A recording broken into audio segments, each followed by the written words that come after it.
Queridos, nós estamos falando então ao longo das últimas semanas desses meios pelos quais o Senhor afia o nosso caráter.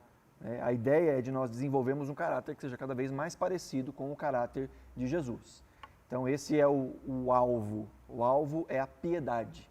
Piedade essa que é viver de maneira contrária à impiedade. Ser uma pessoa piedosa é o contrário de ser uma pessoa impiedosa, ou de viver de maneira ímpia, ou seja, de maneira contrária à vontade de Deus. E nós aprendemos isso no próprio exemplo de Jesus, na vida de Jesus e nos ensinos de Jesus. A Bíblia vai nos dizer que Jesus é a exata expressão do ser de Deus. Ou seja, na face de Cristo, nós vemos de maneira clara aquilo que Deus intentou para nós como humanidade, aquilo que nós fomos criados para ser. Como disse certo pastor, na vida de Jesus e na face de Jesus, nós vemos quem Deus é e quem o homem deveria ser. Jesus é o homem perfeito. E no exemplo de Jesus, nós vemos aquilo que Deus tem para nós, como seu povo, como seus filhos. Mas antes da vinda e da encarnação de Jesus, já havia muitas instruções no Antigo Testamento a respeito de uma vida que espelha a graça de Deus. E após a morte e ressurreição de Jesus e a sua ascensão aos céus, os ensinos que Jesus deixou pelos apóstolos e para os apóstolos continuam a nos instruir de como nos tornarmos mais parecidos com Jesus. As práticas das disciplinas espirituais são esses meios pelos quais nós entendemos isso. Nós nos aproximamos de Deus, entendemos mais sobre o caráter de Deus, entendemos mais sobre os propósitos de Deus e tomamos em nossa vida um ritmo ou um hábito de vida construtiva na base daquilo que o Senhor nos ensina mediante a sua palavra. Nós nos distanciamos de valores e de padrões que são estranhos ao Evangelho, que são os padrões que cercam a nossa sociedade, aquilo que a Bíblia chama também de o espírito do anticristo, aquilo que é contra Jesus, que está ao nosso redor de maneira completa por meio de um pensamento mundano, de um sistema mundano. Então tudo isso vai estabelecendo para nós parâmetros, padrões pelos quais nós somos direcionados a como viver a nossa vida. Mas a Bíblia também nos mostra os padrões, e estes sim, padrões que vêm do próprio Deus.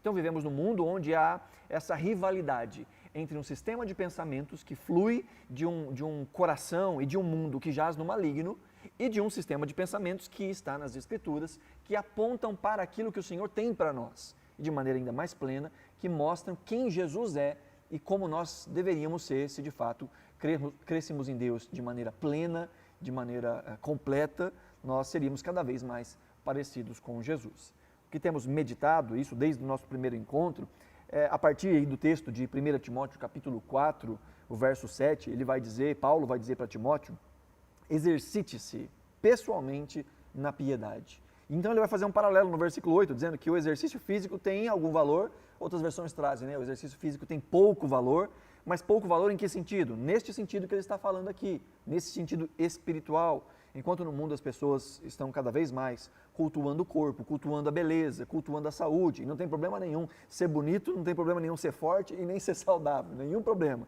O problema é quando a gente dá muito mais valor à casca do que ao conteúdo. Esse é um grande problema. E aí nós estamos encontrando um Deus, o Deus da beleza, o Deus da aceitação pela aparência.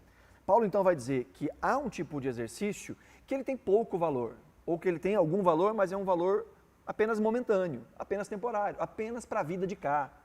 E ele diz, mas quando nós nos exercitamos na piedade, nós estamos nos exercitando em alguma coisa que é eterna, algo que tem valor eterno. Então ele diz no verso 8, pois o exercício físico tem algum valor, mas a piedade tem valor para tudo, porque tem promessa da vida que é agora e da que há de vir. Ou seja, quando nós nos exercitamos na piedade, nós colhemos frutos aqui agora já. São frutos eternos. São frutos que vêm da eternidade, mas que já têm aplicação prática hoje, agora, que afeta os nossos relacionamentos, que afeta a nossa relação com a gente mesmo. Crescer na piedade tem benefícios não só eternos, mas também presentes. E é isso que Paulo diz. Então, é bom se exercitar, né? E aí a expressão exercitar, a gente viu isso no nosso primeiro encontro, é a palavra de onde se origina a palavra ginásio. Exercício é ginásio. E ele está em mente os Jogos Olímpicos da época, em que o indivíduo ia para um ginásio e ali se preparava durante vários meses, com uma dieta que era restrita, com exercícios físicos, a fim de competir em determinada competição para ganhar um prêmio. Paulo está dizendo, ó, com base nisso, nós também precisamos de exercício. Alimentação regrada, precisamos, espiritualmente falando, e de exercício também espiritual. Esses exercícios são as práticas de colocar em prática aquilo que nós colocamos para dentro. Nós nos alimentamos pela palavra, nós nos alimentamos numa intimidade com Deus, na presença do Espírito Santo, nós nos enchemos do Espírito Santo, então isso são coisas que a gente faz para dentro.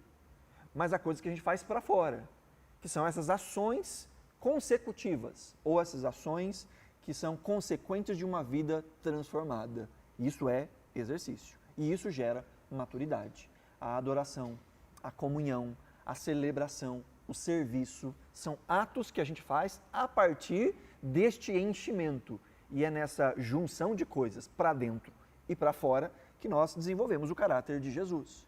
Jesus tinha todas essas práticas na sua vida. Não é à toa que a gente sempre está vendo exemplos de Jesus em tudo. Na oração, na absorção da Escritura, no jejum. Nós falamos sobre a solitude e o silêncio. Vemos todas essas coisas na pessoa de Cristo. E se Cristo, sendo plenamente Deus, mas também plenamente homem, tomou parte de todas essas coisas como uma expressão da sua adoração a Deus, eu acho que a gente precisa entender que faz parte também da nossa caminhada. Se Cristo, tendo comunhão plena e perfeita com o Pai, se retirava para orar sozinho, será que a gente não precisa orar também? Se Jesus, sendo plenamente Deus, em plena comunhão com o Pai, diz a Escritura que ele frequentava a sinagoga de costume, será que a gente não precisa de comunhão com o corpo de Cristo? Depois ele passa a ensinar as multidões, e as multidões estavam ao seu redor, e ele ensinava. Ele era o pastor daquelas multidões. Então veja, o que nós aprendemos na pessoa de Cristo, além desses princípios que nós estamos vendo, no Novo Testamento, no Antigo Testamento, tudo isso aponta para algo que Jesus encarnou, algo que Jesus viveu, não só para nos ensinar, não só para nos dar o exemplo, mas para mostrar o que é que de fato nós deveríamos ser, o que nós deveríamos esperar de nós. O tema que nós vamos pensar hoje é sobre a disciplina da adoração. Adorar também é uma disciplina. Nós vivemos em tempos em que essa palavra adoração frequentemente é usada para falar de música. Frequentemente é para falar de música. A gente mistura louvor, adoração, é tudo a mesma coisa. Louvor, adoração e música, é tudo a mesma coisa, né? Mas é interessante pensar que na própria vida do povo de Deus do Antigo Testamento, música no culto só passa a acontecer de maneira regular em Davi, no tempo de Davi. De Moisés até Davi, que foi a instituição do tabernáculo, da adoração e tal, até Davi, são vários séculos. E havia adoração antes de ter música no culto. Esse é um tema que daria uma série à parte. Daria para a gente falar muito sobre adoração. O meu propósito hoje é a gente pensar de uma maneira lato e de uma maneira estrita. De uma maneira mais geral, o que seria essa adoração no sentido geral, e o que seria a adoração também no sentido estrito. E a palavra adoração, ela também se confunde muito com a ideia de culto, porque elas são meio que palavras similares. Adorar é cultuar é adorar. A gente pode fazer muitas coisas como culto, e também nós temos aquilo que é chamado de culto público. Da mesma forma, a adoração, nós podemos fazer várias coisas que adoram ao Senhor, mas também nós temos a adoração pública, que é o culto público. Então, nós temos essas duas dimensões, aquilo que é lato, que é geral, que a gente vive de uma maneira mais ampla, e aquilo que é estrito, que a gente vive de uma maneira específica e pontual. Como a gente já viu até aqui também, as disciplinas espirituais, elas acabam se mesclando muito, né? Raramente você vai ver uma disciplina espiritual sendo praticada de maneira exclusiva. A gente está sempre praticando elas juntas. Então, quando a gente vai ter um tempo de oração, nós estamos orando, mas também estamos em solitude, estamos em silêncio. Quando nós vamos meditar na palavra de Deus, também nós estamos em solitude, nós estamos com um espírito de oração. Então, essas disciplinas, embora a gente esteja falando delas de maneira separadas, para entender os conceitos, elas acabam sendo muito praticadas de maneira conjunta. E nesse sentido, as próprias disciplinas espirituais são expressão de adoração. Nós adoramos ao nos exercitarmos espiritualmente. Orar é uma forma de adorar. Meditar na palavra é uma forma de adoração. Tirarmos tempo de solitude, de silêncio, é um jeito de adorar. Então, de certa medida, todas essas ações, elas refletem um coração que adora. Porque a adoração embora ela envolva ações, ela é uma postura de coração. Adoração é um estado do nosso espírito novo. E a partir deste estado, nós temos ações. A definição que eu trouxe aqui, mais uma vez, é do Donald Whitney, que eu acho que ela focaliza muito bem essas duas ideias. Ele vai dizer que adorar é focar em Deus e responder positivamente a Ele. Ou seja, adoração tem como alvo, como foco, o próprio Deus. A gente olha para Deus. E a partir daquilo que a gente vê em Deus, isso produz em nosso coração uma resposta positiva, uma resposta construtiva, uma resposta abençoada. Porque é possível olhar para Deus e ter uma resposta negativa, não é? É possível olharmos para as ações de Deus, para o caráter de Deus, e ao invés da gente se alegrar, celebrar, a gente fica triste, porque Deus não fez aquilo que a gente esperava. É possível. Então, a adoração é focar-se em Deus. E por isso é importante lembrar que, de novo, as disciplinas espirituais, elas sempre caminham juntas. Não dá para se focar em Deus se nós não conhecemos a Deus. Focar-se em Deus significa olhar para quem de fato Deus é, não para as construções da nossa imaginação. Uma frase que eu tenho repetido várias vezes nos últimos dias, que a gente ou adora por revelação ou adora por imaginação. Ou a gente adora a Deus a partir daquilo que Ele mostra, ensina sobre si mesmo, ou a gente vai imaginar um Deus, vai criar um Deus à nossa imagem, conforme aquilo que a gente espera que Ele seja, ou acha que Ele seja, e a gente vai adorar uma imagem. A gente vai adorar um ídolo que a gente criou, ainda que não pegou barro, ainda que não pegou madeira, ainda que não fez uma estátua, mas a gente criou um ídolo na nossa cabeça e no nosso coração que não representa quem é Deus. Então, como vencer a idolatria até quando adoramos a Deus? É conhecendo a Ele de fato. E nós o conhecemos através da sua revelação. E como é que Deus se revela? Bom, Deus se revela de uma maneira geral através da criação. A gente vê partes do caráter de Deus. Mas a revelação que Deus faz na criação, ela é geral, ela não é específica e ela não nos fala detalhes a respeito de Deus. Paulo vai dizer em Romanos que as coisas criadas, elas mostram o poder de Deus. E de fato, a gente olha a variedade de vida, a variedade de cores, a variedade de sabores.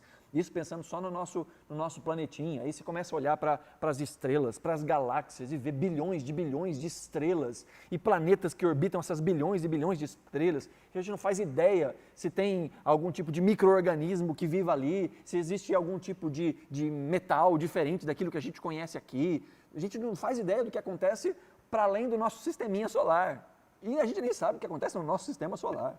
A gente não sabe nem o que acontece direito no fundo dos oceanos. A gente conhece mais o espaço do que a gente conhece o fundo dos oceanos. E vez ou outra aparece aquilo que é chamado de criaturas abissais. De alguma forma elas saem lá das profundezas, aparecem, morrem, descobrem um peixe diferente, um bicho diferente, que habita lá a quilômetros debaixo de água, na escuridão abissal, num frio abissal. E tem ali bicho, e a gente não sabe. Então, só de pensar na biodiversidade, nos ajustes finos, a gente olha para tudo isso e fala assim, meu Deus, é um negócio que não tem como ser o acaso. E aí os cientistas tentam falar que é o acaso, né? São muitas coisas que precisam dar certo ao mesmo tempo para que a vida seja viável no nosso planeta. E a gente olha para tudo isso e fala assim, poxa, a mente que criou isso tudo é de fato grandiosa e poderosa. Mas a criação não fala quem é esse Deus. A criação não diz o nome dele. A gente sabe que existe alguma coisa errada no mundo, mas a criação não diz o que é que está errado. A gente vê maldade, a gente vê descaso, a gente vê injustiça, mas a criação não mostra qual é a razão de tudo isso. E da mesma forma, a criação não mostra qual é a resposta para tudo isso. Então sim, a criação mostra aspectos de Deus, mas a Escritura, a revelação objetiva de Deus, traz significado a todas essas coisas. Por meio da Escritura, nós sabemos o que é o mundo, para que ele serve, quem o criou, quem é esse Deus poderoso que criou todas as coisas, qual é o problema do mundo e como esse problema é resolvido na pessoa de Cristo. Então Deus se revela na criação, Deus se revela na Escritura, mas de uma maneira mais plena, mais perfeita, Deus se revela na face de Jesus. Como eu já disse, Jesus é a imagem visível do Deus invisível, a exata expressão do ser de Deus. É assim que Hebreus 1 descreve Jesus, a exata expressão do ser de Deus. Então, à medida em que nós conhecemos Cristo, à medida que nós conhecemos a palavra de Deus, mais nós vamos entendendo quem é esse Deus ao qual nós devemos adorar. Conhecemos o caráter dele e conseguimos olhar e julgar a criação e a vida do cotidiano a partir da ótica da Escritura. E agora sim, focando neste Deus verdadeiro, focando nessa expressão real de quem é Deus, agora a gente pode responder a Ele positivamente. Tem gente que é decepcionado com Deus, mas não com o Deus da Escritura, com o Deus que Ele mesmo criou na sua cabeça. E aí tem mágoa de Deus. E aí Deus não funciona para ele. Deus não é bom para ele. Porque ele não conhece o Deus da Escritura. Ele criou um Deus na cabeça e esse Deus tem que fazer as vontades dele. E quando não faz, Deus não me ama. Mas quando nós conhecemos a graça, o caráter, a misericórdia, a própria obra de Jesus, aí sim estamos diante dessa posição em que nós focamos em Deus e agora podemos positivamente responder a quem Ele é. E essa resposta é a adoração. Essa resposta positiva. Quando vemos a graça de Deus sobre as nossas vidas e o nosso coração se enche de alegria, isso é adoração. Quando nós vemos a generosidade de Deus derramada sobre nós e isso faz com que o nosso coração deseje ser generoso, essa é uma postura de adoração. Adoração é essa resposta do nosso coração diante da revelação correta de quem Deus é. Essa resposta positiva, essa ação positiva a partir disso. Então é quando nós olhamos para Deus e atribuímos a Ele o valor que lhe é devido. Tratamos Deus como Deus deve ser tratado, porque o nosso coração sabe quem é Deus. É quando a ortodoxia, o ensino correto, se une com a ortopatia, que é o desejo correto, e vira ortopraxia, que é a prática correta. Uma prática que está alicerçada num coração correto, que está alicerçado numa vivência, numa visão correta de quem Deus é. São essas três coisas que a Escritura trata o tempo todo. Aquilo que a gente deve saber como verdade, aquilo que a gente deve sentir a partir dessa verdade e como é que a gente vive a partir dessa realidade. Isso é a vida cristã. Saber o que deve se saber, para sentir o que se deve sentir, para viver do jeito que se deve viver. Agora, quando a gente não tem isso, o nosso coração vai encontrar uma outra lógica, vai encontrar outros sentimentos e, consequentemente, outras formas de agir. Não é à toa que muitos cristãos lutam consigo mesmo para terem práticas. E essa luta é cada vez mais difícil, porque ao invés de buscar corrigir o coração, que é de onde saem as práticas, tenta-se muitas vezes só mudar as práticas. Se espera que hábitos simplesmente mudem. E a gente tem pouca força de vontade. Pouca. Principalmente no que diz respeito a coisas espirituais. Mas uma vez que o coração é capturado, que a mente é transformada, as ações externas passam a agir e a acontecer de maneira orgânica, de maneira natural. É isso que a Bíblia chama de vida cristã. Um novo nascimento que vai desembocar em novas atitudes, novas práticas. Obviamente que nós, ao nascermos de novo, precisamos crescer. E esse crescimento, assim como o paralelo da vida material e humana, envolve alimentação, envolve hidratação, né, na água do Espírito, envolve exercício das disciplinas espirituais. E aí nós vamos nos desenvolvendo para chegarmos, como diz Efésios capítulo 4, à estatura de varão perfeito, tendo Jesus como sendo esse próprio parâmetro. Então, a adoração, de uma maneira bem resumida, é isso, é focar-se em Deus, de maneira correta, no Deus verdadeiro, e responder positivamente a Ele. Aí as nossas ações passam a ser ações reais e verdadeiras. Um exemplo disso, por exemplo, a gente pode pegar lá os Salmos, a gente pode pegar o Salmo 19, em que o salmista contempla os céus, né, e ele diz que os céus declaram a glória de Deus, o firmamento proclama as obras das tuas mãos, um dia chama outro dia e mostra a glória, sem discursos nem palavras, né, mas se ouve essa voz mostrando a grandeza de Deus. Então a gente vê o salmista contemplando a criação, vendo a grandeza de Deus e isso se transformando em música, em poesia, em louvor. Então este louvor é uma expressão de adoração. O louvor não é a adoração, O louvor é a expressão da adoração. A adoração é essa postura interna que vai redundar em uma atitude externa. Amém? Deu para entender todo esse contexto aí? Então vamos lá, pensando sobre a adoração. Primeiro, a adoração foi algo instituído por Deus. Deus estabeleceu a adoração. E a gente vê isso na própria pessoa de Jesus, ensinando isso ou rebatendo os ataques de Satanás e dizendo para Satanás: vai embora, Satanás, porque está escrito: adore o Senhor, o seu Deus, e preste culto somente a Ele. Jesus está repetindo aqui o versículo de Deuteronômio, capítulo 6, verso 13. Mas interessante que veja só como Jesus coloca o versículo. Ele diz: adore o Senhor, o seu Deus, e preste culto somente a Ele. Ele fala de adoração e de culto, essas duas expressões. Mas olha como o texto está em Deuteronômio capítulo 6, 13. Deus diz ao seu povo: temam o Senhor, seu Deus, e sirvam a Ele, e jurem somente pelo seu nome.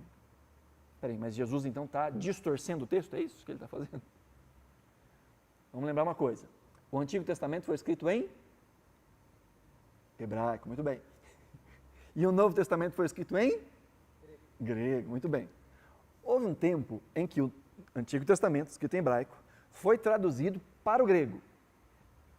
Este texto é chamado de Septuaginta, foi traduzido por 70 pessoas e tal, isso aí fica para outro momento. Mas foi o texto traduzido, isso antes de Jesus, foi traduzido para o grego.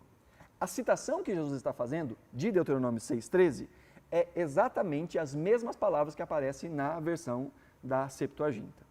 Então Jesus está citando o texto em grego. Jesus está não lendo o texto ou falando as palavras que aparecem em hebraico, porque Jesus entende que foi feita uma boa tradução para o grego. Porque temor e adoração não são sinônimos, mas expressam a mesma ideia.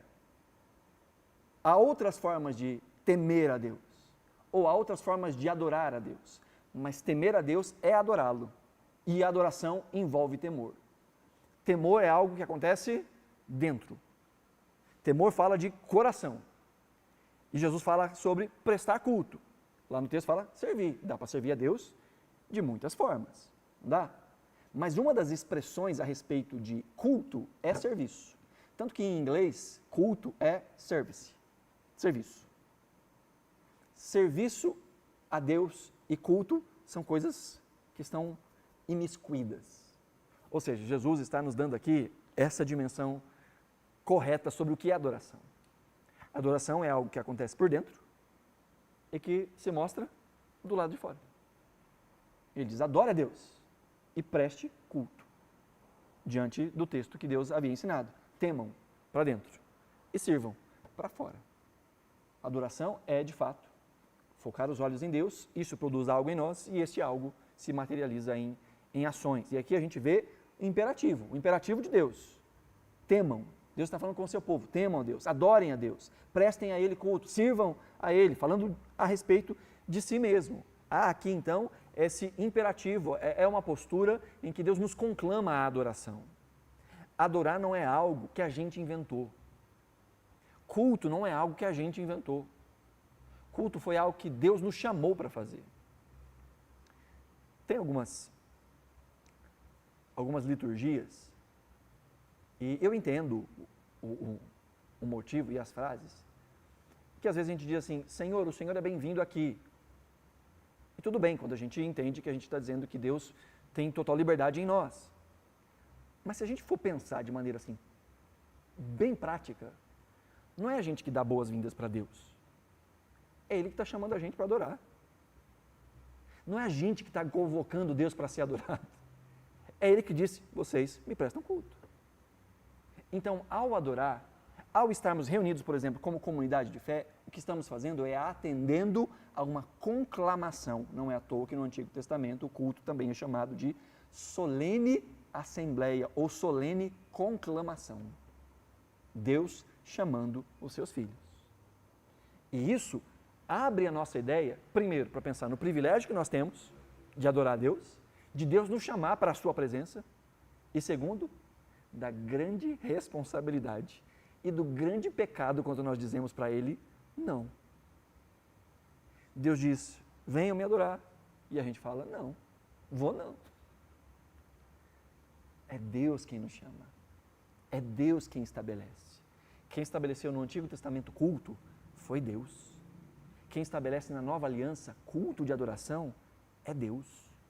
Nós fomos criados para adorar de maneira particular e de maneira coletiva, de maneira íntima e pessoal e de maneira corporativa.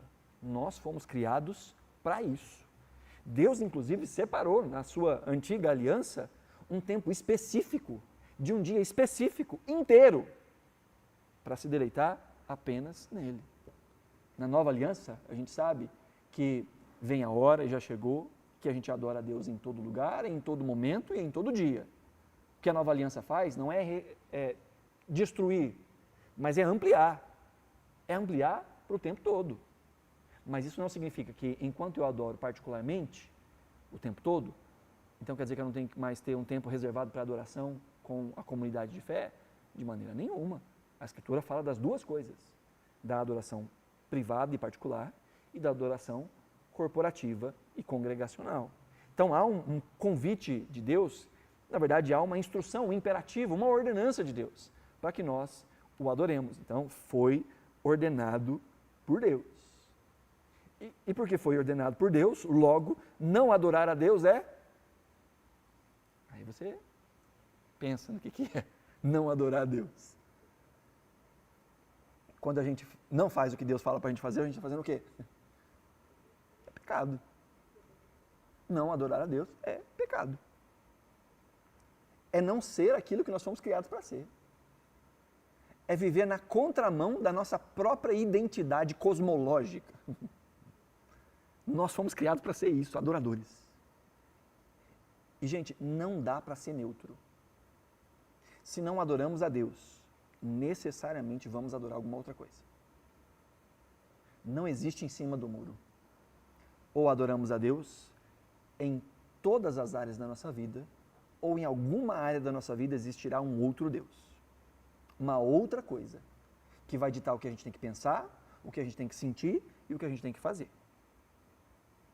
Quando Deus não nos é suficiente, a gente arruma um outro Deus. Foi isso que aconteceu no Éden. A voz de Deus não era suficiente. Para Eva não era suficiente. A autonomia, a liberdade, a generosidade, todas as dádivas que Deus havia estendido sobre os nossos primeiros pais, para eles não foi suficiente. Então eles deram ouvidos a uma outra coisa, uma outra voz. E buscaram para si a sua própria autonomia. E essa continua sendo a raiz de todos os pecados. Todos os pecados são exatamente isso. Não ouvir o que Deus diz a respeito da vida. E tomar a nossa decisão de como viver afastado daquilo que o Senhor instrui como sendo bom, justo, agradável e santo. Então, quando Deus nos chama a adorar e nós dizemos não, e isso pode acontecer de maneira pública, de maneira particular, nós estamos encontrando na nossa autonomia, na nossa segurança, no nosso conforto. A gente pode dar a desculpa que a gente quiser. Estamos encontrando ali uma outra coisa que vai orientar as nossas ações, as nossas práticas, o nosso coração, a nossa mente. Adorar é um chamado de Deus. E veja, dizer que Deus nos ordena não significa dizer que Deus precisa da nossa adoração. Deus não precisa da nossa adoração. Deus é suficiente em si mesmo. Deus não precisava nos criar, Deus não precisava criar nada que existe. E mesmo daquilo que Ele criou, nós não somos a única coisa criada. Deus criou os céus e a terra. E se você acha que adoração é música, posso te dizer com certeza que tem milhões de anjos que cantam muito mais afinado que a gente. De maneira muito mais perfeita, no tempo, no tom, no ritmo, bonito, coral de anjos, né? A criação louva a Deus. A gente canta a musiquinha, né? As aves dos céus cantam para ti, as feras do campo refletem teu poder. A criação louva. Um dos salmos fala exatamente isso, desse convite a todo ser que respira, a tudo que existe, a louvar a Deus, a adorar a Deus. Então, dizer que Deus nos ordena adoração não significa dizer que Ele precisa da nossa adoração. Que Deus tem crise de identidade, né? Já viu isso? Tem que ficar falando para Ele que Ele é bonito, senão Ele fica triste. Que Ele é grande, senão Ele fica triste. Deus não tem necessidade alguma. Olha só o que o apóstolo Paulo fala em Atos capítulo 17, versos 24 e 25, lá no Areópago, em Atenas, diante de uma multidão de deuses pagãos. Ele fala, tem um lugarzinho ali que não tem Deus nenhum, está escrito ao Deus desconhecido, é desse Deus aqui que eu vim falar. E ele mostra a superioridade deste Deus. E ele vai dizer na sua exposição, ele diz, o Deus que fez o mundo e tudo que nele existe, sendo ele Senhor do céu e da terra, não habita em santuários feitos por mãos humanas, nem é servido por mãos humanas, como se precisasse de alguma coisa, pois ele mesmo é quem a todos dá vida, respiração e tudo mais. Paulo está colocando em contraste o Deus dos céus com a ideia pagã dos deuses daquele tempo, de deuses que precisavam ser servidos, de deuses que precisavam ser aplacados na sua ira, ou convencidos a derramarem as suas bênçãos. Em algumas culturas, é necessário adorar uma divindade para ela não sumir. A divindade se alimenta da adoração. Por isso que tinha deuses mais fortes que outros, que eram mais adorados ou menos adorados que outros. Nosso Deus não é assim. Deus não tem carências. Deus não precisa ser adorado para ser forte. A questão é que nós precisamos adorar a Deus. É adorando a Deus que nós nos tornamos fortes. Porque nós fomos criados à sua imagem e semelhança. E ao contemplarmos a imagem de Deus, nós encontramos o nosso verdadeiro propósito. Nós encontramos a nossa identidade. É olhando para Deus, é olhando para Cristo, que nós encontramos o verdadeiro sentido da vida. Agora, quando a gente deixa de olhar para Deus e para Cristo, nós vamos focar em algum outro objetivo de felicidade que esse mundo nos apresenta. E vamos correr atrás do vento, ou como fazem os cachorrinhos, correr atrás do rabo, sem nunca encontrar, buscando felicidade, propósito, identidade em coisas que não dão essas coisas para nós. A nossa identidade está em Deus. E nós só entendemos isso adorando, contemplando. Quando os nossos olhos são colocados em Deus, nós nos lembramos o que é que nós fomos feitos para ser. Agora, quando nós saímos deste ambiente, nós nos despessoalizamos. Nós nos tornamos animais, no sentido mais cru da palavra. Nos tornamos feras, devoramos uns aos outros, competimos e arrancamos a dignidade do outro, para que de alguma forma a nossa felicidade seja construída, angariada ou preservada. É olhando para Deus que nós ganhamos propósito. Deus não precisa da nossa adoração, mas nós precisamos adorar.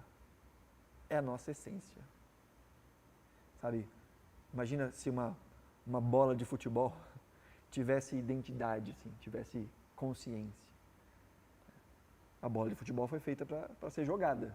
Você coloca ela como um souvenir guardadinha numa estante, ela não está desenvolvendo o seu propósito. Imagina a crise de uma bola de futebol oficial, que foi feita para jogar na Copa, na final de uma Copa de Mundo, e ela está guardadinha. Fala, não, está aqui bonitinha, não vai ter nenhum risquinho em você, nenhuma sujeirinha. E ela gritando em si mesma, mas eu fui feita para isso, essa é a minha identidade.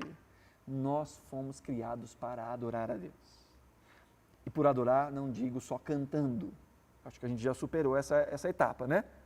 Adorar não é só prestar culto no sentido litúrgico, mas tudo o que fazemos, em ação, em honra, gerindo a nossa família, cuidando dos negócios que o Senhor coloca nas nossas mãos, usando os nossos dons e os nossos talentos como resposta ao entendimento de que Deus colocou em nós dons e talentos. Quando tratamos bem as pessoas, porque identificamos nas pessoas a imagem e a semelhança de Deus, estamos adorando. As nossas ações como resposta de uma visão correta de quem é Deus são essas expressões de adoração. E quando nós não vivemos dessa forma, nos despessoalizamos. Amém? Então a adoração é tanto uma ordem quanto um privilégio. Se Deus não precisa, Ele nos chama para adorar, a gente tem um privilégio. E o privilégio de adorá-lo como nenhum ser de toda a criação consegue adorá-lo. Eu disse que os anjos cantam bonito, né? Mas os anjos não foram criados à imagem e semelhança de Deus. As aves do céu, os passarinhos cantam lindamente, né? Mas eles não foram criados à imagem e semelhança de Deus. De toda a criação só existe uma espécie que foi criada à imagem e semelhança de Deus. E por isso somente essa espécie consegue adorar do jeito que ela consegue adorar. De uma maneira completamente diferente. Uma maneira que espelha a própria grandeza de quem Deus é. Quando administramos a criação, dominamos a criação, seguindo a instrução de Deus, nós estamos adorando a Deus como sua imagem e a sua semelhança. Então sim, uma ordenança, mas uma ordenança que é um privilégio, na mesma medida. Um privilégio que o resto da criação não tem. Então a adoração foi ordenada por Deus e é Deus quem torna possível. Deus não precisa de adoração, Deus nos chama a adoração e Deus nos dá a capacidade de adorá-lo, os instrumentos para adorá-lo. E aí vem um texto muito conhecido quando a gente fala de adoração, que é João capítulo 4. Você conhece muito bem essa passagem de Jesus sentado à beira do poço conversando com uma mulher samaritana, lembra? E é muito legal que Jesus deixava as multidões para encontrar indivíduos específicos, né? E quando a gente olha para essa história, a gente vê o quanto Jesus mexeu na agenda para ter um encontro com essa mulher. Começar que ela era uma samaritana e os judeus não passavam por dentro de Samaria. Eles davam a volta, andavam 30, 40 quilômetros em volta para não passar por Samaria, porque tinha rixa, tinha treta entre judeus e samaritanos. E o texto diz que Jesus disse aos seus discípulos que era necessário passar por Samaria. Ao passar por Samaria, eles passam num horário específico, por volta do meio-dia. Jesus para à beira de um poço e manda os discípulos cascar fora. Vão buscar comida que eu vou ficar aqui, sozinho. E é nesse lugar sozinho, à beira do poço, numa cidade que eles não deviam nem estar, que chega uma mulher, ao meio-dia. Também um horário que as mulheres não iam buscar água. As mulheres buscavam água no início da manhã ou no finalzinho do dia, porque o sol era muito quente. O fato dessa mulher ir ao meio-dia mostra que ela não tinha bons vínculos sociais. Ela não se dava muito bem com as outras mulheres. Provavelmente pelo fato que Jesus diz, olha, você está meio rodado, hein, filha? 5? E esse ainda nem é seu marido? Jesus não fala isso para ela? Vai buscar seu marido. E é diante disso que a mulher fala, eu vejo que você é profeta. E aí, não é que ela muda de assunto, né? Vão desconversar, né? Puxa, me falou tudo que eu estou vivendo, então vou desconversar. Não, é uma pergunta real. Aqui deixa eu só abrir um parênteses. Uma das características dos samaritanos, depois da separação do Reino do Norte e do Reino do Sul, e aí com os cativeiros e tudo mais que aconteceu, os samaritanos passaram a adorar a Deus no Monte Gerizim. Então eles construíram inclusive um templo lá para eles, no Monte Gerizim. E uma das características dos samaritanos é que eles não consideram todo o Antigo Testamento. Eles consideram apenas a Torá, apenas a lei de Moisés. O resto eles não consideram. Não consideram os profetas, os livros poéticos, não. Só Moisés. E quando ela diz para Jesus que ele é profeta, qual que é a base que ela tem de um profeta? Tem algum profeta que é descrito no Pentateuco? Tem ou não tem? Tem. Moisés. Moisés é identificado com o maior profeta que existiu. É assim que termina o Deuteronômio. Não houve outro como Moisés, que falava com Deus face a face. E é só ele que aparece como profeta. Mas Moisés diz, virá após mim alguém que é maior que eu. Moisés fala de um outro profeta, que seria maior do que ele. E esse sempre foi entendido, tanto por samaritanos quanto por judeus, como sendo o Messias. Então, quando a mulher olha para Jesus e diz, eu vejo que você é profeta, me resolve um problema central. Onde é que adora? Os judeus dizem que é lá, os samaritanos falam que é aqui. Onde adora? E aí vem a resposta de Jesus. Verso 23. Vem a hora e já chegou, em que os verdadeiros adoradores adorarão o Pai em espírito e em verdade, porque são esses que o Pai procura para seus adoradores. Deus é espírito e é necessário que os seus adoradores o adorem em espírito e em verdade. Viu? Jesus explicou para ela como se adora. Jesus está dizendo para ela que a partir deste momento, por causa daquilo que ele fez, e daquilo que se concretiza na cruz, na sua morte e ressurreição, esse tempo em que a adoração litúrgica era geográfica, no tempo e no espaço, em um lugar específico, num tempo específico, Jesus diz, através deste novo tempo, a coisa muda de figura. Essas coisas todas, e é isso que a gente vai vendo ao longo da revelação, eram sombras, eram representações. O Deus que prescreveu ao seu povo que no seu ato de adoração entregassem um sacrifício substitutivo, isso era adorar. Diante da santidade de Deus e diante da pecaminosidade humana, qual era o ato de adoração? Arrependimento. E como é que isso acontecia? Entregando uma oferta substitutiva. Deus tinha colocado isso, Deus tinha estabelecido exatamente isso.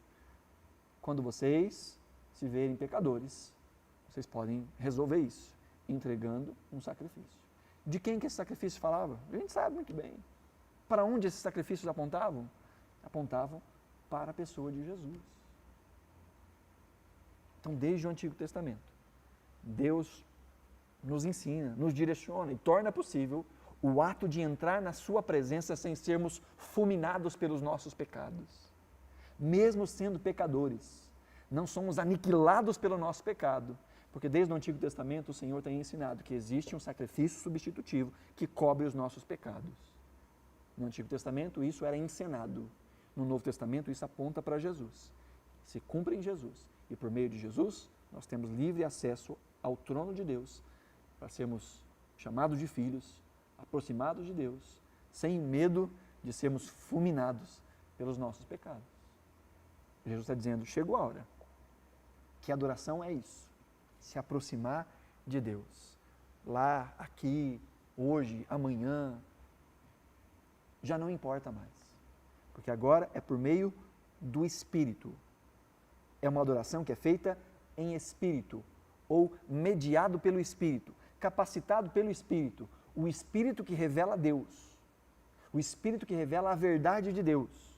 E aí nós podemos adorar em Espírito e em verdade, porque o Espírito nos mostra quem Deus é.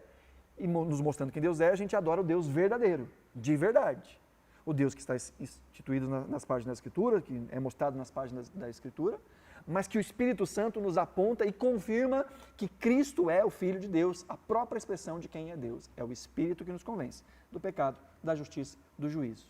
É o Espírito que nos fala de Jesus. É o Espírito que aponta para Jesus. É o Espírito que mostra que a adoração é na face de Jesus. Então nós adoramos em Espírito, ou pelo Espírito, ou na mediação do Espírito e em verdade. Não é em Espírito ou em verdade, não são coisas que caminham juntas. É o Espírito que nos mostra a verdade e então podemos adorar a Deus verdadeiramente. E aí todas as coisas que passaram são essa sombra que o Espírito traz agora à luz e aponta para Jesus. E adoramos a Deus em Espírito e em verdade. Falar em Espírito também fala dessa adoração que é muito mais do que ações externas, mas que é aquele temor do qual Deus falava no Antigo Testamento. Temer e servir. Adorar e prestar culto. É algo que acontece dentro e acontece fora. Essa é a adoração verdadeira, porque existe adoração falsa. Tem ou não tem? A Bíblia fala de adoração falsa. Existe sim adoração fake. E que adoração fake é essa? Bom, o próprio Jesus nos ensina. Estamos aprendendo de adoração com Jesus hoje. Mateus 15, 8 e 9, Jesus está citando Isaías 29, 13. Ele diz, este povo me honra com os lábios, mas o seu coração está longe de mim. E em vão me adoram, ensinando doutrinas que são preceitos humanos. Do que Jesus está falando? Religiosidade, no péssimo sentido. Legalismo. E o que é legalismo? É obedecer a Deus por obrigação. É fazer certas coisas porque a Bíblia diz que tem que fazer. Isso é legalismo. que é adoração? Fazer o que a Escritura ensina, porque o coração foi transformado. Sabe a diferença? A ação externa é a mesma. Mas eu posso ter ações sem ter um coração. Mas é impossível ter um coração que não seja acompanhado de ações. É possível agir de maneira santa sem adorar a Deus. Mas é impossível adorar a Deus sem agir de maneira santa. O coração redunda em ações, mas nem sempre as ações são a expressão de um coração. E Jesus está falando com aqueles que ele chama várias vezes, os fariseus, de hipócritas. Chamando a eles de hipócritas. E agora repetindo um texto que Deus fala com o seu povo da antiga aliança, em Isaías 29:13, também com uma postura hipócrita. Não era essa a postura dos fariseus? Faziam tudo certinho. Jesus vai dizer, vocês dão um dízimo da salsinha, da cebolinha. Vocês vão na hortinha de vocês, colhem um maço de cebolinha, se vem 10, vocês tiram uma e dão de dízimo. Ele fala de que esses hipócritas diziam, a gente jejua 3 vezes na semana. Ele diz, por fora está tudo certinho. E chama de sepulcros caiados. Uma sepultura bonita. Imagina que elogio bonito. Ou sepultura bonita. Isso é um elogio, isso é um xingamento. Jesus está falando isso para eles. A gente está certo, do lado de fora está bonitinho. Está bem afeiçoado. Passou até cal. Sepulcro caiado, tinha passado cal. Não estava só na pedra bruta, estava pintadinho. Mas dentro o que tem? É podridão. Então, é possível uma adoração falsa, que na verdade não é adoração. É adoração na cabeça de quem adora.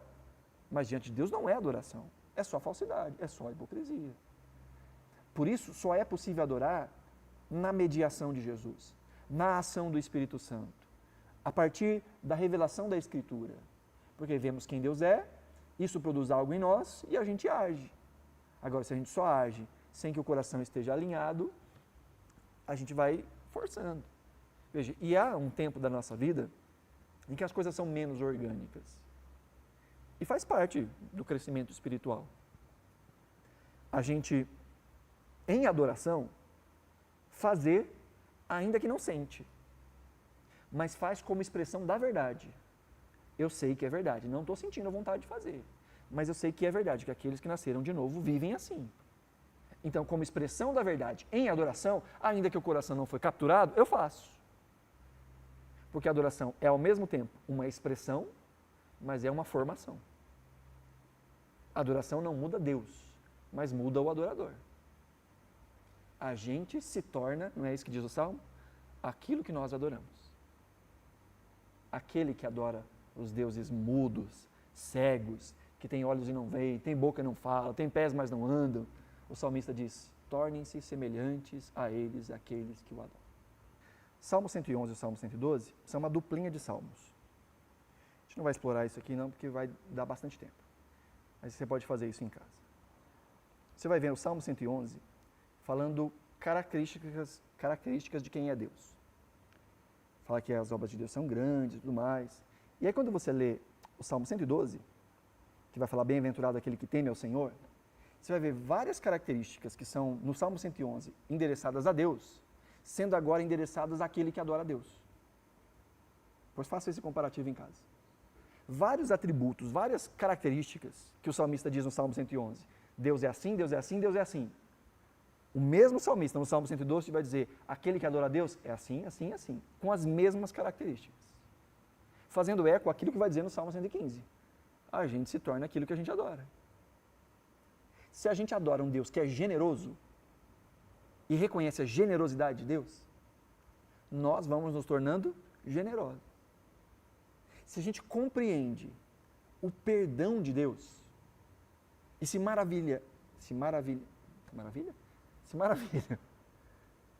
alegra com o perdão de Deus, o que vai acontecer? A gente vai se tornar perdoador. Porque se a gente olha para Cristo e para Deus, e a gente vê valor em algo que Ele é, ou que Ele faz, se a gente se deslumbra, é porque a gente encontrou valor naquilo que está sendo feito. E se a gente encontra valor, A gente tem o desejo de ser igual. Porque é possível ser igual. Não na plenitude de Jesus completa, mas é possível ser perdoador, generoso, misericordioso. Então nós nos tornamos aquilo que nós adoramos. Se adoramos a Deus, vamos nos parecer com Deus. Se adoramos a outra coisa, vamos nos parecer com outra coisa. Já viu gente que adora time de futebol? Recentemente eu estive num restaurante e um garçom, do nada, começou a falar com a gente ali e ele é, na verdade, um grande torcedor do Londrina. E a cada, 3 palavras que ele falava, 2 tinham relação com o time do Londrina. Eu nunca tinha visto aquele cara. Ele contou as viagens que fez com a Falange Azul, que é a torcida organizada do Londrina. Contou as histórias, as coisas de jogo, disse quando é que vai ter. E ninguém perguntou nada. Porque Jesus nos ensina também que a boca fala daquilo que está cheio o coração. A gente vai se tornando a exata expressão daquilo que ocupa o nosso coração. E é por isso que é vital que conheçamos a Deus. Porque quanto mais conhecermos a Deus, mais nós vamos nos parecer com Ele. Quanto mais adorarmos a Deus e a sua beleza, o seu caráter, as suas ações, seus atributos, mais nós vamos nos parecer com Ele. Agora, quando nós não o adoramos, alguma outra coisa vai encontrar lugar no nosso coração. Porque o nosso coração já é tendencioso, né, a não querer Deus. Então, a adoração, ela pode ser falsa. Vamos terminar, gente? Falta pouquinho. Temos 2 dimensões aí da adoração. A adoração que é pública, que também é uma ordenança de Deus, e aí tem o versículo que todo pastor gosta, o versículo decorado de todo pastor, né? Que é Hebreus capítulo 10, versos 24 e 25. Cuidemos também de nos animar uns aos outros, ao amor e à prática das boas obras. Não deixemos de nos congregar, como é costume de alguns. Pelo contrário, façamos admoestações, ainda mais agora que vocês veem que o dia se aproxima. Aqui, lembra, aqui é o autor de Hebreus, que a gente não sabe quem é. Eu acho que é Paulo, meu palpite é Paulo, ou algum discípulo direto de Paulo, mas a gente não sabe quem é, falando com um grupo de cristãos que estava começando a deixar de congregar. Mas por que estava começando a deixar de congregar? Alguém lembra o contexto de Hebreus? Lembra? Conforme eles iam se convertendo, eram judeus que se converteram ao cristianismo. Eles perdiam família, o marido se convertia, a esposa não, dava um pé na bunda dele, ele ia e ficava sozinho. Sofria ostracismo cultural, social, não podia frequentar sinagoga, não podia frequentar templo, não, você apostatou. Judeu não fazia comércio com quem era cristão, era colocado de lado. E mais, com o crescimento dos cristãos, o Império Romano começa a persegui-los para aprisionar e matar. E o autor dos Hebreus vão dizer, nada disso é motivo para faltar no culto. O medo é, estamos reunidos como congregação, entra os soldados romanos e espada na cabeça de todo mundo. E o autor de Hebreus diz, isso não é motivo para deixar de congregar. Aí eu olho para ele e me dá uns comichão. Se isso não era motivo para deixar de congregar, o que é? O que será que é? Então o autor está dizendo, não deixemos de congregar. Principalmente, e veja, isso faz 2000 anos. Diz, principalmente quando vocês veem que se aproxima o dia. De que dia ele está falando? D maiúsculo ali. A volta de Jesus. Será que a gente está mais perto ou mais longe da volta de Jesus que eles? Veja os sinais. Veja os sinais. Ah, vai ter guerra, rumor de guerra, está tendo aí. Mas tem um sinal que a gente às vezes deixa de prestar atenção. Que a Bíblia diz, quando anunciarem paz e prosperidade, é aí que se avizinha a vinda do Senhor. E a gente tem vivido tempos de guerras e rumores de guerras, e parece que de repente a gente está ouvindo rumores de paz e prosperidade. Bom, essas são algumas especulações, né? Mas o autor de Hebreus diz, quando vocês perceberem, gente, está chegando o dia, não se afasta. Ele diz no verso 24, cuidado para que vocês possam animar uns aos outros, ao amor e à prática das boas obras. Dentro e fora, né? Temor e culto. Culto não só no sentido litúrgico, mas vida com Deus. É na comunidade que isso acontece, é entre irmãos que isso acontece. E é ordenado por Deus. É ordenado por Deus no Antigo Testamento e agora a gente está falando do Novo Testamento. É regulado pelas Escrituras.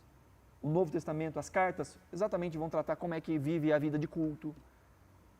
A gente não vai ler porque gastaríamos muito tempo, mas 1 Coríntios 11 até o 14 é Paulo falando como é que tinha que ser o culto, como é que tinha que ser ceia, como é que era a administração dos dons espirituais, qual é a participação da palavra no culto, a oração. Paulo gasta ali 4 capítulos falando de como tem que ser o culto. Culto no sentido litúrgico, quando vocês se reunirem. Ele fala várias vezes, quando vocês se reunirem. É disso que ele está falando. Então, as Escrituras regulam essa unidade que nós chamamos de adoração pública, de culto público. E ele compreende participação física. Na época de Paulo também tinha online. Era diferente, mas tinha. Veja, é o físico em contraste com o virtual na nossa era. Culto também é algo corporativo. O cristianismo ele não é isolacionista. Pensa nas analogias que a Escritura faz sobre a igreja de Deus. Corpo de Cristo. Família da fé. Edifício. Não é uma pedra isolada. É uma pedra em cima da outra. Pedras vivas. Pedro vai falar. Que nós somos a casa de Deus. Um edifício. Lavoura. Não é uma plantaçãozinha que você tem dentro do potinho. Sozinho ali. Sabe aquele feijãozinho que você plantava na escola? No algodão? Não é isso.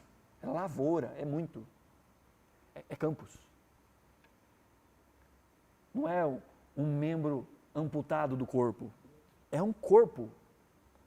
É uma relação que ela fala de interconexão, interdependência, em que um precisa do outro. E Paulo fala isso à exaustão. Se uma parte do corpo sofre, todo o corpo sofre. Por quê? Porque está ligado. Tem que estar ligado. Então compreende participação física. Veja, existem excelentes motivos para transmitir, para gravar o culto público, as nossas noites de ensino, existem excelentes motivos. Mas a substituição da presencialidade não é um deles. Não substitui. Não é a mesma coisa. Não é adoração pública. Quando eu adoro sozinho, vendo os outros adorando juntos, eu não estou adorando com eles.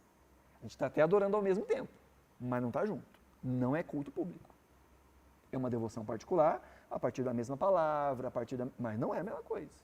Olha só que interessante. Deixa eu ver aqui se eu não peguei o texto?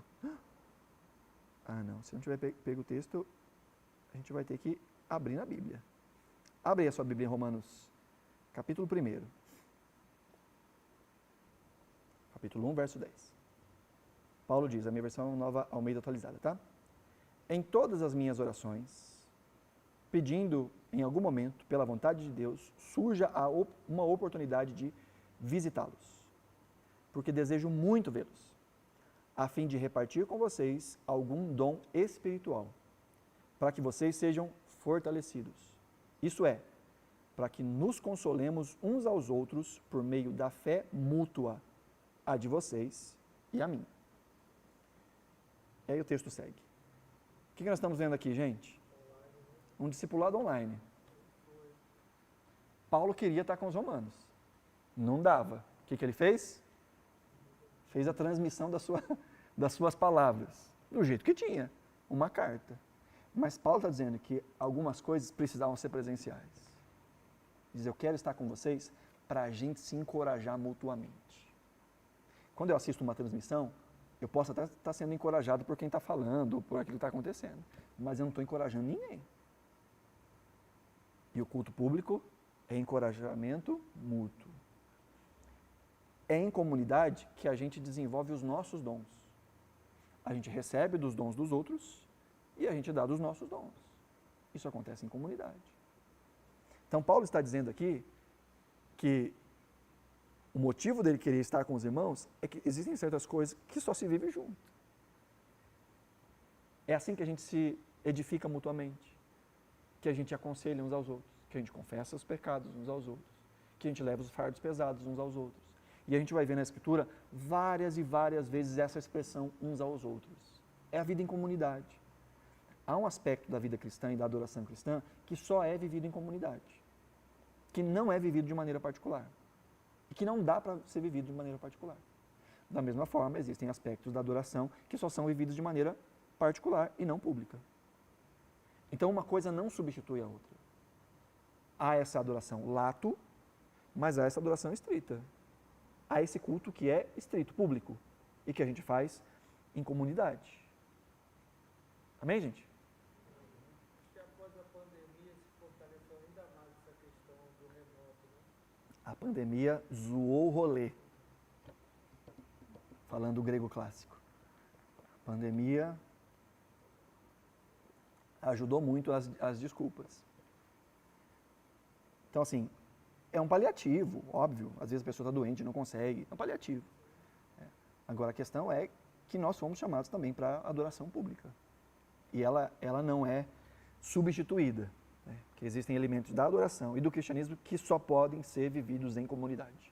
Não dá para viver sozinho. E aí tem a adoração também, que é particular. Aí sim, Jesus também deu o exemplo da adoração particular. A gente viu várias vezes Jesus saindo para orar sozinho, né? Ele deixava as multidões. O Jesus que, Lucas capítulo 4, vai dizer que ele frequentava a sinagoga, diz o texto, como era de costume. Jesus frequentava a sinagoga, Jesus tinha seus discípulos, Jesus caminhava com os seus discípulos, adorava com eles, orava com eles, falava da palavra com eles, mas por vezes saía, ia sozinho para o alto de uma montanha, para o seu momento particular com Deus, com a sua adoração particular. Então Jesus deu o exemplo. A adoração comunitária não substitui a adoração particular, e a adoração particular não substitui a adoração comunitária. São duas dimensões que são complementares. E por complementares eu digo, não dá para a gente pensar de um culto público que seja glorioso se a minha vida com Deus particular é uma caca. Tem gente que espera que o culto público seja aquela injeção de adrenalina, aquele negócio doido, sabe? Participei recentemente de uma gravação. E gravações e shows são coisas esporádicas, né, diferentes, animadas. Né? Aí eu vi uma expressão que eu achei engraçada. O pessoal estava passando o som lá, a música gostosa, assim, boa, que alguns diriam assim, que unção. Aí tinha uma pessoa atrás de mim que falou assim, hoje eu vou chapar os cocos. Eu nunca tinha ouvido essa expressão para adoração, né? Hoje eu vou chapar os cocos. Eu entendi. E assim, veja, Deus, pela sua misericórdia e graça, nos brinda com alguns momentos assim de avivamento pessoal, sabe? A história da igreja está repleta disso. De momentos em que a presença de Deus se torna assim tão maciça num ambiente que gera purificação do coração, arrependimento, sabe? Grandes movimentos acontecem com esses brindares da presença de Deus. O problema é quando a gente espera que isso aconteça sempre. Não porque a gente tem vontade de ter mais intimidade com Deus, mas porque toda a nossa espiritualidade depende só disso. Só do que acontece com os outros mediando. E não na minha busca pessoal. Não no meu desenvolvimento de um relacionamento pessoal. Na constância, no dia a dia. Então não dá para esperar algo grandioso se a minha vida do dia a dia não reflete alguém que se preocupa com quem é Deus. Quero em 1h30 carregar as minhas baterias até o próximo domingo. E ir gastando só. Não é assim que funciona. E ao mesmo tempo, na comunidade, vendo muitas vezes as debilidades, as dificuldades dos irmãos e a força de vontade, o desejo de amar a Deus, ver gente que às vezes está passando por coisas muito piores que a gente, mas continua firme na fé. São essas coisas que também potencializam a nossa espiritualidade privada. A gente olha para a gente e fala assim, poxa, eu reclamando de barriga cheia. E o irmão fulano e a irmã fulana passando por isso em casa e ainda assim adora a Deus. E aí a gente volta para casa com a cara quebrada. Fala, não, eu tenho que ser mais crente. Eu tenho que adorar mais. E aí a nossa adoração particular é afetada pela adoração pública. As duas coisas caminham lado a lado. E quanto mais nós nos dedicamos a uma, mais a outra vai ficando melhor. Não dá para substituir uma ou outra. Na verdade, gente, é muito raro alguém que tenha uma adoração particular e não queira se envolver com a adoração pública. É raro, raro, raro, raro. O mais comum são as pessoas se envolverem na adoração pública e não na particular. O mais comum é gente que é crente de culto, mas em casa não tem oração, não tem adoração. Esse é o mais comum. Aí aqueles que geralmente falam assim, não, eu adoro em casa. Geralmente nem em casa, nem em igreja. Aquele que diz, é só em casa, geralmente nem em casa não é. Porque não tem como. Quanto mais eu me aproximo de Deus, mais eu quero a totalidade de quem Deus é. E a totalidade das expressões de Deus na minha vida. E isso inclui a vida em comunidade, a vida com os irmãos. Então a adoração comunitária não substitui. Aí envolve as outras disciplinas, a absorção da palavra, a oração, tudo isso, tanto na adoração pública quanto na particular. Então aí, adoração na prática, foco na Escritura, tanto na particular quanto na adoração pública, é a partir da Escritura que a gente conhece Deus e adora ao Deus de verdade. No culto público é a Escritura que é pregada, que é lida, que é explicada, que gera em nós, de fato, essa resposta, sempre a resposta de adoração. A frequência e a constância são fundamentais. Cristo está disponível para nós todos os dias, não é só no domingo à noite, nem só domingo e quinta. Jesus está disponível para nós o tempo todo. Imagina só o privilégio de alguém nos tempos, Jesus caminhando sobre a terra, lembra? Jesus ali com a agenda ali cortadinha, né? Corrida. Aí vem algum discípulo de Jesus e fala assim para você, viu? Jesus mandou dizer que a hora que você quiser, Ele te dá atenção exclusiva. Imagina como que a pessoa ia se sentir, né? A hora que você quiser. Manhã, tarde, noite, se você quiser falar com Jesus, Ele vai parar e vai te ouvir. Imagina que privilégio. Você sabe onde eu quero chegar com isso, né? Nós temos Cristo à nossa disposição. Podemos nos aproximar dEle agora, chegando em casa, de madrugada, de manhã. Alguns dizem que de madrugada a fila é menor, né? Tem fila não. O caminho está desobstruído. Há um acesso. Há acesso ao trono de graça por um novo e vivo caminho que Jesus abriu por meio do seu sangue. Nós temos acesso a Deus todo momento, toda hora. Vem a hora e já chegou. Que os verdadeiros adoradores adorarão ao Pai em espírito e em verdade. Porque é assim que o Pai procura seus adoradores. Do jeito certo, adorando do jeito certo, pela mediação certa, que é a mediação do Espírito. Então, na nossa devoção pessoal, há liberdade para procurarmos a Jesus a qualquer momento. Mas os hábitos são desenvolvidos por meio da frequência e da constância. A gente vai adquirindo o hábito de ter tempo com Jesus, de adoração, de oração, de meditação na palavra. Persevere, mesmo sem sentimentos. Não dependa dos sentimentos. Não estou com vontade, faz mesmo assim. Isso é ser adulto. É criança que faz só o que quer. Ah, eu não estou com fome, eu não estou com vontade. Mas tem que comer. Ah, não estou com vontade. Imagina você acordar amanhã de manhã e falar assim, não estou com vontade, não estou sentindo vontade de trabalhar. Né? Eu acho que mais ou menos isso acontece quase todo dia, né? Não estou com vontade. Aí você não vai, né? Vou ligar para o patrão, vou dizer que eu não estou afim de trabalhar. Ah, vou ligar para minha professora, tem prova hoje? Eu vou ligar dizendo que eu não estou afim de fazer prova hoje. Funciona? Mas com Deus funciona por quê? Não estou afim de adorar, não estou afim de cultuar, não estou afim de ver os irmãos, não estou afim. E aí? Eu não faço. Não é? Chegou visita, na hora de eu ir para o trabalho. Ah, não vou mais para o trabalho. Essa desculpa cola. No trabalho cola. Mas para Deus tem que colar. Tem que correr. Minha esposa está passando mal, tem que levar ela no hospital. Está tendo um troço aqui. Vai morrer. Na hora chega o vizinho. Ah, não vai dar para levar no hospital, não é que eu tenho que bater um papo com o vizinho. Cola. Mas Deus tem que entender. Para o trabalho, para o estudo, a gente vai debaixo de chuva, vai doente. Só se estiver morrendo, aí pega um atestado, né? Porque coisas acontecem, obviamente, coisas acontecem. O carro quebra, o pneu fura, a gente viaja, acontece. O problema é quando as desculpas são só desculpas mesmo, para a gente.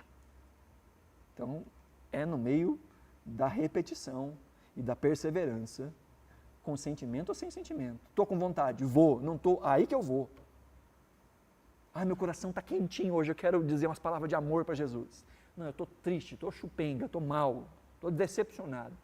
Não quero ver crente, mas eu vou adorar Jesus. Quem manda em mim não sou eu. Não é? Não é meu coração caído que manda em mim. Eu nasci de novo. Há um espírito novo em mim. Quem manda em mim sou eu. Entendeu? Não sou eu que mando em mim. Quem manda em mim sou eu. Entende? É uma nova natureza que manda nos velhos hábitos. Isso com sentimento ou sem sentimento. Às vezes vai no sentimento e é gostoso, é glorioso quando o coração está alinhado com a vontade.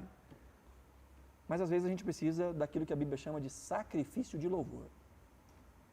Não estou afim, mas eu sei o Deus a quem eu adoro. Ele é digno.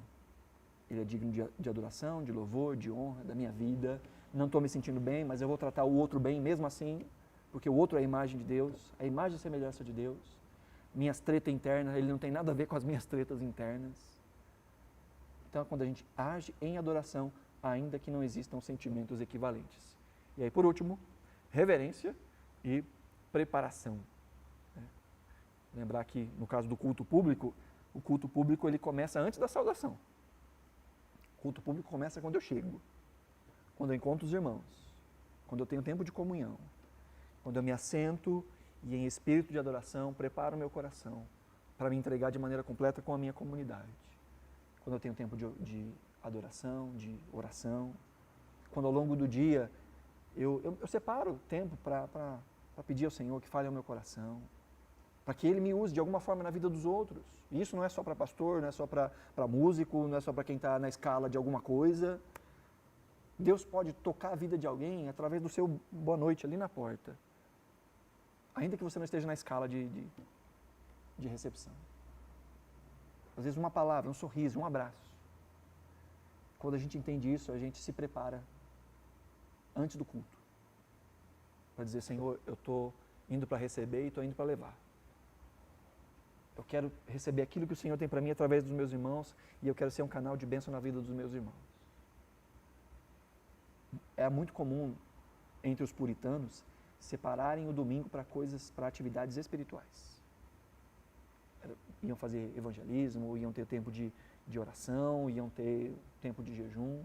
Era muito comum nos dias de ceia a igreja toda jejuar. Era muito comum.